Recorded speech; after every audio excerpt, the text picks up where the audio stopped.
बाकी बात एक छोटे से गांव में मोंटी नाम का एक लड़का रहता था। मोंटी बहुत ही होशियार और मेहनती था, लेकिन उसमें एक कमी थी, वह कभी भी दूसरों की मदद नहीं करता था। उसे लगता था कि सिर्फ अपना काम करने से ही सब ठीक रहेगा। गांव के पास एक बड़ा जंगल था। उस जंगल में एक जादुई पेड़ था जो साल में एक बार फल देता था। लोग कहते थे कि उस फल में जादू होता है, जो भी उसे खाता है उसकी कोई भी इच्छा जरूर पूरी हो जाती है।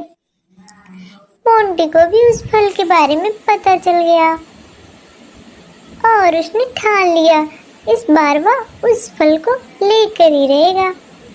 जिस दिन पेड़ पर फल आने वाले था, मोंटी ने सोचा कि वह अकेले ही जंगल जाएगा। वह किसी को भी साथ नहीं ले गया और अकेले ही पेड़ तक पहुंचने का रास्ता ढूंढने लगा। उसे रास्ते में बहुत सारी परेशानियां आई। कभी उसे नदियां पार करनी पड़ी तो कभी खाई। कई जगह से उसे मदद की जरूरत पड़ी, लेकिन जंगल में कोई भी जानवर ने कोई मदद नहीं की, क्योंकि वह कभी भी किसी की कोई मदद करता ही नहीं था, तो उसे कैसे मदद मिलती। चलते चलते जैसे तैसे गिरते पड़ते मोंटी उस जादुई पेड़ तक पहुंच ही गया था।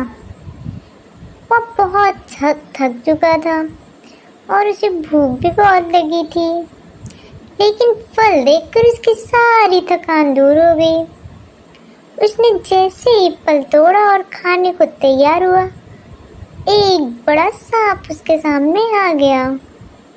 सांप ने उससे कहा, इस फल को खाने से पहले तुम्हें एक शर्त माननी होगी। तुम सिर्फ उसी इच्छा की पूर्ति कर सकते हो जो दूसरे की भलाई में हो, क्योंकि तुम किसी की भलाई तो करते नहीं हो, तो ये फल तुम्हें नहीं मिल सकता।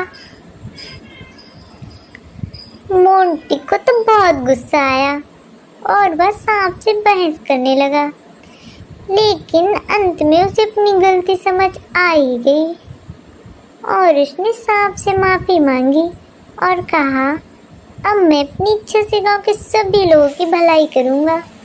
मैं चाहता हूँ कि सबका जीवन खुशहाल हो। मोंटी ने फल खाया और उसकी इच्छा पूरी हो गई। जब वह गांव लौटा तो उसने सभी की मदद करना शुरू कर दिया। धीरे धीरे उसका गांव खुशहाल हो गया और मोंटी की भी इज्जत बढ़ गई। उस दिन के बाद से मोंटी ने हमेशा दूसरों की मदद की और हमेशा सबका साथ दिया। मोंटी एक अच्छा इंसान बन गया था।